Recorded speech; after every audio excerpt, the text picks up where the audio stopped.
Hey, hello everyone. This is Adam Meister, the Bitcoin Meister, the Disrupt Meister. Welcome to the One Bitcoin Show. Today is October the 14th, 2019. Strong hand. Bitcoin is the next Bitcoin. Value your wealth in Bitcoin. One Bitcoin equals one Bitcoin. Offended by selling. Unconfiscatable. Conviction. Be a unique beast. Relentless. This is your home for Bitcoin insider information. Hello, my elite friends. Check out the links below. Saturday's show, Beyond Bitcoin, was awesome. DisruptMeister.com, all my shows. TechBalt on Twitter. Follow me there. Tweeted out some things today. Won't have a lot of time to tweet in the next 2 days. I am traveling to Australia. I'm leaving tomorrow. More on that in a second. DisruptMeister.com. I said that. Question and answers today. If you have questions, type in Bitcoin Meister or do a super chat. I will answer your questions. And this week at Bitcoin was Friday. Gabriel Devine. He was awesome. Be a shaker. Be a shaker. Learn what that means by watching Friday's show. A shaker basically is a person that's in motion, but he had his own term for it, so that was kind of cool. And so I'm wearing a BitPiggies shirt. Thank you, Jim, for the shirt. Link to below. There's a Meister discount code. You can get a shirt like this. You can get a hat like this, and of course, you can actually get the BitPiggy product. It's a piggy bank for your Bitcoin, for your kids. Teach your kids how to be long-term thinkers, how to save. All right. Okay, speaking of Sydney, Australia, so tomorrow I will get in a show, hopefully, before I leave Baltimore. I'll go to BWI. I will then fly cross-country to San Francisco. So a lot of people are like, oh, it's a cross-country flight. That's pretty hardcore. Yeah, for some people. Then when I get to San Francisco, I'll wait in the airport for a little bit, a few hours, and I will get on a 14-hour flight to Sydney. I think that's how long it takes. So, yeah, I'll be on a plane a lot pretty soon.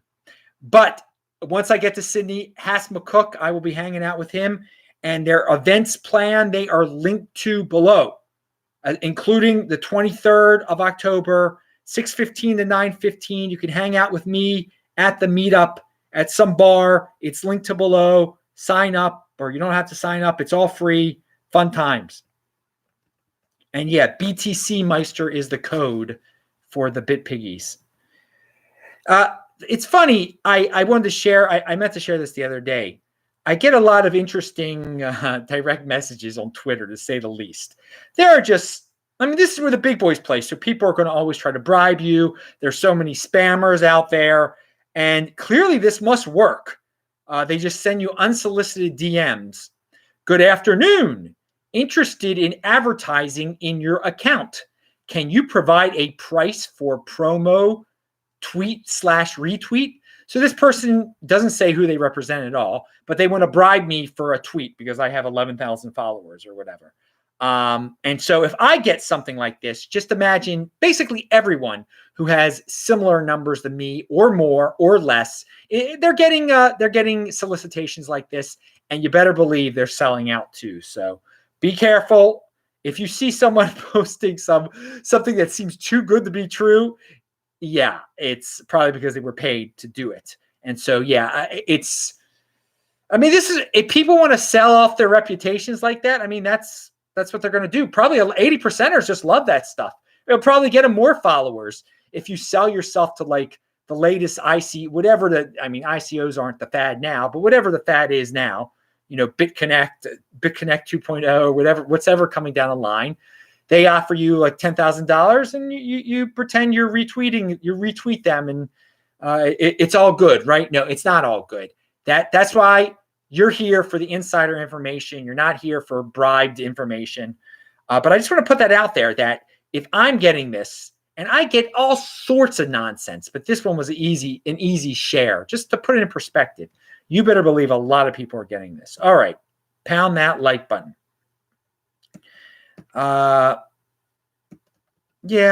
people are so, I mean, there's been a lot of people lately in the Bitcoin space. It seems like they must be bored. And they're starting to like worry about, what goes on in Ethereum. Total waste of time. Check out yesterday's show for more about that. I think I meant to mention that yesterday. Yeah, guys, if you're bored, if you need drama, I don't know what to tell you, man. For me, it's exciting just to have a strong hand. If you get bored, think about what you're going to be doing in 2021. That should be exciting, man. That should be, the future should always be exciting. So if you're bored in the present, I don't really see why anyone would. But I mean, people want movement in terms of the price. I mean, I don't even check the darn price. You better believe tomorrow there's going to be a long portion of time I'm not going to know anything that's going on in Bitcoin. But I'll be watching some interesting movies on that flight, that United flight. Yeah, they're free. Well, they're free for paying the plane ticket. But don't worry, I will be in coach with the regular people because I am a regular person. You better believe I'm not wasting my money on first class or some other gimmick out there. No, I value my wealth in Bitcoin, not in leg space. Okay. What's here? What do we have? Block Digest has a tweet out there that I referenced yesterday. Jeff Vandrew, who has been on the show before, he's on the latest IRS insanity. He's talking. I haven't watched the video yet. I'm sure it will be good, and I'd love to hear Jeff's. I'm not going to have time for a few days, but you guys might.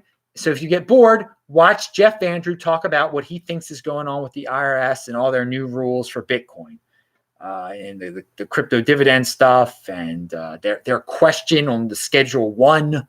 Do you own it? The proposed question. I hope he talks about that. Let me see what my elite friends in the chat are saying. I see Vention's in there. Yusa Giami is in there. Gaston Cruz is in there. Oh, baby. Long Beach in the house. All right. Of course, Taval is in there. Okay, no one's got any questions, though, because they didn't type in Bitcoin Meister. Oh, someone says I have a big nose. Yes, I do. You're a great 80%er. Fancy sets and graphics. You're noticing the nose and not the information. You're going to do well in life. Okay, now let's see. Lawmaster says, here are the numbers of employees of crypto companies based on my research. And I don't exactly know. He didn't really get this from LinkedIn, but he says LinkedIn is not a very reliable source. But he shares this information. I'll quickly go over it. You can check out the tweet. Bitmain has 1,800 people. Coinbase has 1,100. Huobi has 1,100. Consensus has 800. Kraken 700. Binance 550. Ripple is a company. They have 450. OKX 400. Circle 350. Bittrex 300. Tron Foundation 250.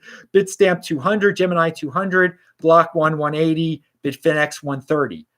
It's a growing industry. Hey, you could get a job. Clearly, these are pretty decent numbers there. I mean, that's amazing. What was it? Coinbase, 1,100 people. I mean, there was no such thing as Coinbase back in 2013. There's opportunity out there. And I want to see all these companies grow. Let them all grow. Let there be more companies. That's great for the space. The space is employing people, and it's creating holders and creating all sorts of creative ideas. So good job. I don't agree with all those companies. I'm not a fan, I guess, of all because, again, a lot of them are exchanges. But since you guys are gambling on exchanges, Bittrex has 300 people working for them, thanks to you guys gambling. Hey, you're making them richer. That's your choice. This is where the big boys play. Okay. Now we're going to talk about Spencer Dinwiddie, and we're going to talk about Facebook's Libra. And I'm going to preface this by saying I would never buy Dinwiddie's token or Libra's coin. I only buy Bitcoin, and I value my wealth in Bitcoin. But I think they should be allowed to exist, okay?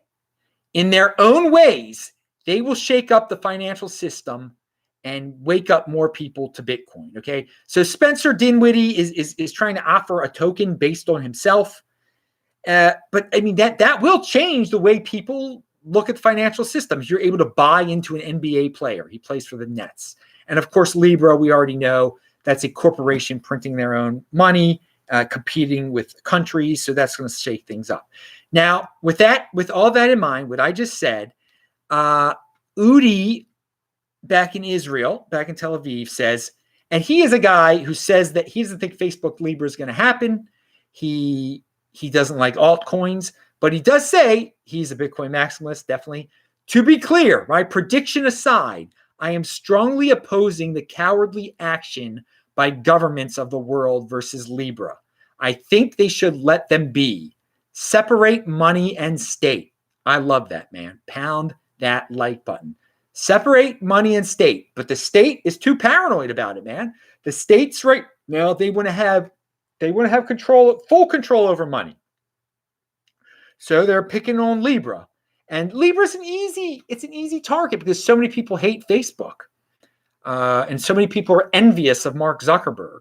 I mean, there are people in some of these threads where people are logically saying stuff like Udi just said. They'll say, no, Facebook deserves this. Zuckerberg is horrible. I mean, this is all emotion, and you're not helping yourself in the long run. You're basically being an informant to the government. You're like, yes, government, you're awesome. Hey, please attack the people I don't like, that I'm envious of. Please, maybe someone's envious of you. Maybe they should take you out too. I mean, that's what people don't think of. But going on this same subject matter, we have a Brian Armstrong at Coinbase saying something feels very un-American about this. 2 senators writing to Visa, MasterCard, and Stripe to ask them to withdraw from Libra. And the great Ansel Lindner responds, I wonder what Brian thinks government does exactly. This is an extremely naive thread. His very business, Coinbase, is built on the protected side of uncompetitive regulation. Okay. So Ansel is absolutely right. Yeah, Brian, you are correct that if something does feel un-American about 2 senators trying to intimidate companies to not support Libra. But at the same time, Coinbase exists because of these same senators making rules that you need to have permits to sell Bitcoin and to do exactly what Coinbase does. That there's the government's setting up tremendous barriers to entry. Okay, so Coinbase benefits from senators doing arbitrary things like this. And I mean, it's not arbitrary. They're getting bribed. They're being supported by various segments of the corporate world. And it's unfortunate that the government is for sale in that way, that they will follow the lead of larger corporations that send them certain support and will then construct regulation that will benefit companies like Coinbase. Uncompetitive regulation. I'm not a fan of it at all. Neither is the great Ansel Lindner. But Brian Armstrong, on one end, he doesn't like them super regulating Libra, and he has some business interest in Libra too. I believe Coinbase does, but he benefits just so much from government interference. So let's just boil it down to that. Government. He doesn't like the government interference trying to intimidate companies, but at the same time, his company exists exists at the tremendous level that it does with hundreds of employees that I just referenced above. Because of government interference. That's why Coinbase exists in the state that it currently does. So it is a naive thread. I hope it was just naivete and not something sinister. I cannot read Brian Armstrong's mind. Here it is. Bottom line. Government, you shouldn't be interfering in anything crypto related. This is where the big boys play. Let people fail. Let Joe Schmo down the street from me set up his own exchange. No, they're never going to do that though. But so we have Coinbase. Okay. Now, Oh, Shane is in the house. What's up, Shane, man? I'll be on the West Coast for you for a few hours tomorrow, man. Thank you for helping me have a strong hand, Shane said. It's always good to see Shane in here. Yeah, it's a person I know for real life from my past and my present. I saw him a year ago now, a little over a year ago. I'll get back out there 2020, hopefully, man. West coasting it again. All right. So let's strong hand, though, Shane. Good to see you. Seriously. What do we have here? This Spencer Dinwiddie. Well, first of all, I will read a tweet from Pomp. He says, I'm interviewing Spencer Dinwiddie tomorrow, this afternoon. I guess that was today, for the podcast. We're going to talk about the NBA, his plans to tokenize his contract, and much more. So again, let's go back a few years in time. We would be going wild for an NBA player to appear on a Bitcoin podcast. Look how much progress into the mainstream Bitcoin has. I mean, he just had a sitting congressman. Now he's having an NBA player. NBA player on some levels for the 80%ers, it's bigger than a congressman. This is big. And Spencer Dinwiddie, I would never buy his token, but he is. I do like that he's fighting the NBA. He's causing a big stink. He's causing people who watch basketball to say, what is this? What's going on? What's this Bitcoin? What's this cryptocurrency? What's tokenization? Why is the NBA against this? So he's doing a service for spreading the word. He's also changing, if he's successful, if he tokenizes himself, he's laying the groundwork for, we have now stock markets. If you want to sell portions of your company, he's not a company, but you got to do it on stock markets. People have tried to do it the ICO way. They've gotten smacked down big time. I believe that one day the ICO thing, it'll be a little bit different, but it will be real. Real companies will ICO, okay? They will issue tokens, and then real people will. So if he's successful, this will stir up companies again. Say, wait a second, if this NBA player can sell stock in himself, which he's basically doing, why can't we sell stock in ourselves? Why do we have to go through all the regulation and the rules and this, that, and the other to get on a stock exchange? Why can't we just do what he just did? And I say, you know what? This is where the big boys play. Why can't they do what he's trying to do? Okay, it doesn't hurt me. A lot of people are going to say, well, you can rip off little old ladies with fake companies. Yeah, that's true. This is where the big boys play, though. And if little old ladies can still play in the stock market, that will still exist. There will still be a regular stock market for the traditional people who don't feel comfortable in this wild, wild west. But I don't believe in the nanny state trying to take care of everyone is saying you can't tokenize yourself or you can't tokenize your company. And it is risky.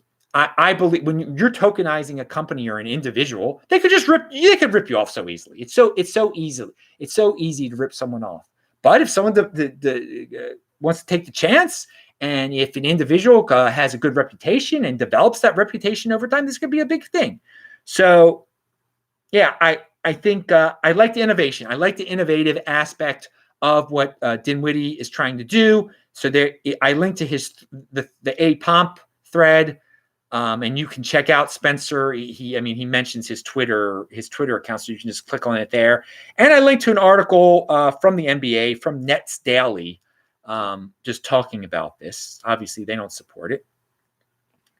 So, what an unfortunate name that guy has. Yeah, he's 6'5" though, Vention, so he can get away with it. Spencer Dinwiddie. Yeah, that's how you pronounce it. Spencer Dinwiddie. Okay, so Cryptopia starts liquidating its assets for creditor repayment. The date is still unknown, though. I'm mentioning this because they had a hack at the beginning of the year. And if you were keeping your Bitcoin or your whatever, they had a lot of ridiculous altcoins on there. If you were keeping your altcoins there, your Bitcoin there, you're not getting it back, dudes. These things happen. There was a time when Cryptopia, no, people thought, oh, no, it'll never get, it won't get hacked. Bitfinex will never get hacked. Bittrex, all these other ones, they'll never get hacked. It's in the Hall of Fame of the BTC-E's of the world, the exchanges that were so well known at one time and now just don't exist anymore because they were hacked. Inside job, who knows what it was? And then you have these stories that just keep hope alive for and I feel bad for the people who kept their coins there, but don't bet on it. I mean, the Mt. Gox thing is still not settled. And they actually might have the Bitcoin, maybe. You don't want to get into this situation where you're waiting 5 years, 3 years, 6 years, just wondering. And it's just on your mind and it's slowing you down and it's probably preventing you from buying more Bitcoin. Okay, so that's your reminder of the day that these things happen. We haven't had a hack for a little while, I don't think. But so I just want to remind you, Cryptopia happened and Cryptopia still hasn't figured out how they're going to repay everyone because they're not going to repay everyone. It just boils down to that. All right, everyone, pound that like button, bang the bell button to get reminders when I go live. Tomorrow's show, who knows what time it will be at, but I'll get one in there. Spread the word on Twitter. I'm TechBalt. Check out a BitPiggy's pretty cool shirt. I like the shirt. I'm Adam Meister, Bitcoin Meister, Disrupt Meister. Subscribe to the channel. Pound that like button. Click on the squares that you see there now to check out the most recent shows. And we do have a new show every day, even when I am traveling across the entire world for hours upon hours in a plane. And yeah, I will tell you one thing. Wednesday's show will be very late at night because it'll be Thursday in Sydney by that point. And who knows? I'll see you guys later. I'll say hi to you guys in the chat. Bye-bye.